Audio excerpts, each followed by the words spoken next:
Alright guys, in this episode we got Bronco Madness. We are preparing for Apple Valley. This is Wyatt's rig, and we're revisiting the Turbo Bronco here, which is going to get a major facelift, so stay tuned. Alright, let me update you guys. So obviously we've removed the Bronco body from its chassis because this body is toast. To put it into context here, these back four body mounts did not have to come off to remove the body. And the frame back here is hashed out. There just wasn't a decent way to redo this so I could get a good toe point back here. So we're getting rid of the body altogether. It's had its fun. And then I'm going to reconstruct the frame back here. And then in place of this body, I'll go outside here.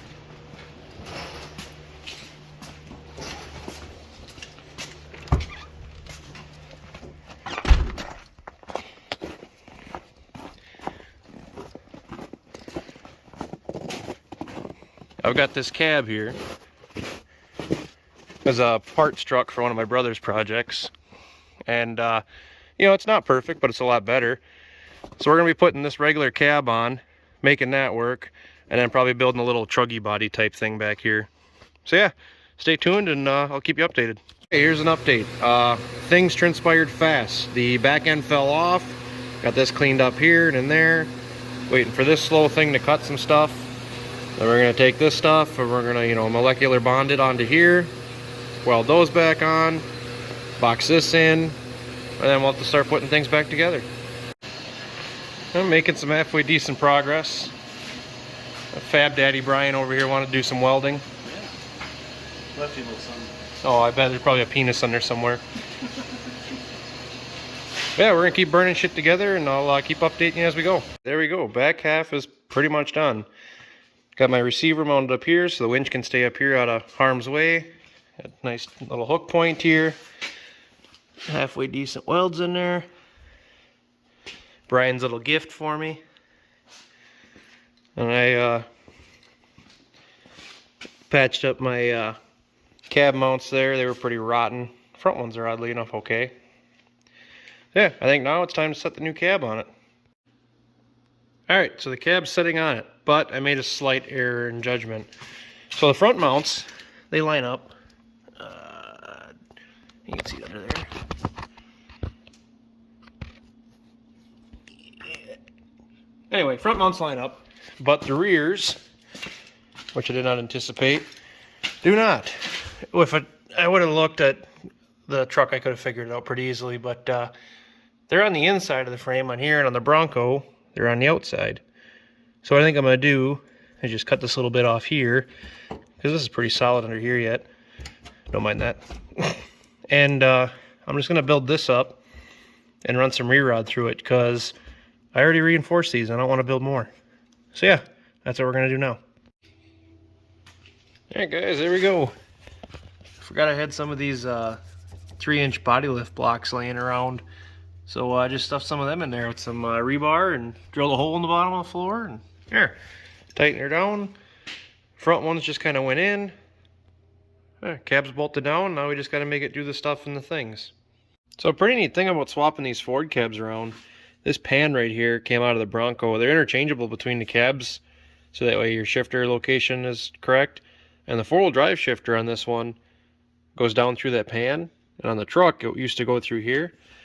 Now it's kind of neat as you can actually access the 4-wheel drive linkage on the transmission through that hole.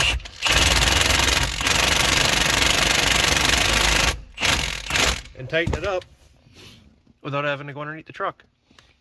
Alright, let me show you what I got going on here. Did not have a steering column for this cab. Didn't feel like spending any money on this project, so I robbed one out of the Bronco and adapted it up in there. Just cut some plates out, bolted it to the old mounts, and bolted the steering column to that. And then down there, I just self-tapered the thing in wherever it wanted to land. And yeah, I mean, plenty stout enough. Should be fine for this thing. Let's keep throwing shit together, I guess. My lovely assistant Andrew here brought me a cable. It was a shifter cable out of a what? Bonneville, I think. Well, anyway, using the shifter cable here, I got it rigged up to my clutch pedal. So you see, you push the clutch, pulls that out. Got a little mount thing cobbled in here. It seems to hold it halfway decent. And then I'm gonna adapt the other end here to the clutch fork on the bell housing. So that way when the body flexes out and everything, I don't have to worry about the clutch getting depressed, because with the manual linkage clutch that I had on it before, I got stuck into a ravine and the clutch pedal hit the floor, and that was where we were stuck. We had to winch out of it. And also, I don't like messing with hydraulic clutch setups on a off-road rig, because you're bouncing around, and then we run in the winter time and it's cold and that plastic line bounces around and gets brittle and breaks. So yeah, this is a pretty foolproof plan here. So we're gonna run with this. Alright, now that we got this end figured out, we gotta do the bell housing side. So I've taken this side and I cut the plastic loop off the end. Focus. And then took a piece of threaded rod, drilled a hole in it, popped it on there, and welded it onto the end here. Now I just gotta pop a hole in the clutch fork down there, bolt that in there, make a mount to retain that side, and then it should work. Or it'll fail miserably, one or the other. Either way, you guys are gonna see it. Alright, got some bracketry cobbled underneath here to hold that. It goes back to the back side here, and I'm gonna throw a gusset on here yet as well. But yeah, it's ugly, but you know, it's under there, should be functional. We'll see what happens. There we go. One big steaming pile of bracket. I know it's ugly, but it'll do the job. The idea behind this one is most fun possible, least amount of effort. So, yeah, cobbled. Alright, update. Had Wyatt jump in the truck and try pushing the cable, and the cable broke on the inside up top. The cable actually was fine, but this plastic shit here, it sucked into the stop up top. So, back to the drawing board. We'll have to figure something else out. So while I'm contemplating life's decisions on what to do with my cable situation here, I thought I'd turn my attention to this limited slip that wasn't so limited anymore. It was basically an open diff. So, you know, I just went ahead and did the right thing and rebuilt it, you know. Yeah, that ain't slipping anytime soon. The thing with these TTB front ends is they make them really hard to service. So what you do is you cut yourself a service door and go in there and rebuild the front end, and then you can just weld the service door back on again. This is the lazy way to do it, not the right way to do it. And just like that, like nothing ever happened.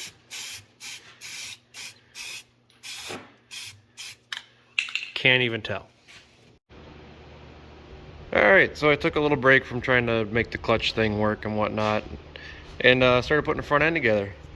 So I wanted to dove the front end in, but when I did that, it lost a lot of, you know, distance up here, so it didn't line up with the grill anymore. So I took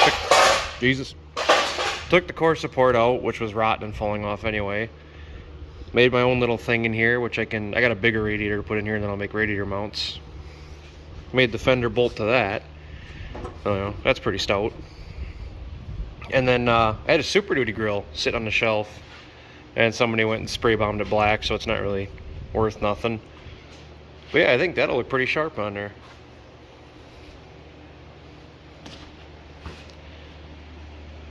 Not too shabby.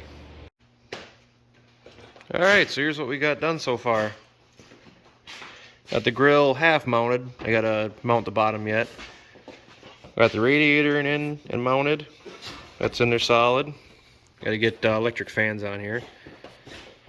Front end is more or less done. Got my fuel cell mounted. Just on some little rubber strips on some square tube down there. That ain't going anywhere. Yeah, making pretty good progress. Alright, got my NHRA approved race car switch panel installed here. Not going to show you my wiring because I'm going to tell you it's less than professional, and I don't need any of you burning your rig down and you know, blaming the funny fat guy on YouTube. So yeah, we're just going to leave the wiring a mystery. But anyway, I got my auxiliary here so we can run the fans and stuff. Should be able to run the radio and everything too. This one will be for the radiator fans, but I have not put them on. That's just one wire and a ground I gotta hook up. This one's the ignition, and it excites the alternator, and then crank. The battery's dead, but you get the point. But yeah, fancy little light up switches and professional stuff, man. So yeah, let's keep going. So as you guys know, this failed miserably. So I went on the old interwebs and I ordered this. This is a clutch cable from Max Semi. So I think it should be a little more stout. Now we're going to redesign this to make it work. Alright guys, we have a working clutch. And I'm going to be the first person to tell you I am not proud of how this turned out. So the cable runs through here, up and around the shift lever and down through the floor. Over here into a bracket. Some shit goobered together. A lug nut, because it was the correct thread as the end of this, with a hole drilled in it and a cable welded to it. That runs over into this, which is 2 pieces of angle iron welded together with a pulley in the middle, so that I can make this hard 90 here. And that runs over to my little clevis thing, which is bolted to the clutch pedal. And it's still too far down on the pedal here, so it's hard as a motherfucker to push, but I couldn't get up any higher to put it up any higher to the, or closer to the pivot point, so it is what it is. We're just gonna have to have strong legs that day. But yeah, clutch is functioning now. We tested it by rolling it back and forth, push clutch in, it releases, it rolls in gear. So yeah, now that nightmare is over with for now, until I feel like revisiting it, we can keep building the rest of the shit. Alright guys, Bronco is about, I'd say 80% done. I want to trim this out yet. I'm going to go right along the body line here and trim that out for the tires. I think I'm just going to nix the front bumper. I don't really like the way it looks. But I got the coolant system put together. Got a little remote fill cap thing from like a Dodge Stratus, I think it came from. And I got the radiator plumbed in. So far no leaks. I got to put the electric fans on yet and get rid of this one. I got the fuel system all plumbed in. A filter on there, goes to the pump. I showed you the clutch. Then I mounted these toolbox on here. And in true Bronco fashion, they're mismatch, and this one's a little near, and you know, it's good enough. It'll probably get bounced off a tree anyway, so it'll do. Got most of my wiring done. But yeah, we're well on our way. We got like 3 weeks before Apple Valley. So I think I'm gonna call this a video here. Got some stuff to button up. I wanna get the hood put on it, and probably do a little more stuff back here. But yeah, I think I'm gonna call that good enough for this time around. If you guys want to see this thing bouncing through the woods and the finished product, then you know, like, follow, subscribe, whatever. And yeah, thanks for watching. I couldn't leave you guys off without hearing it run.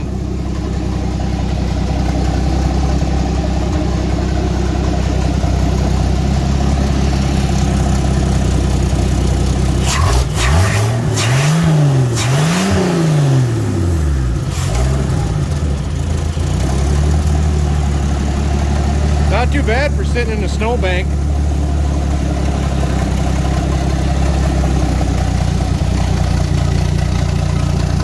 Alright guys, see you next time.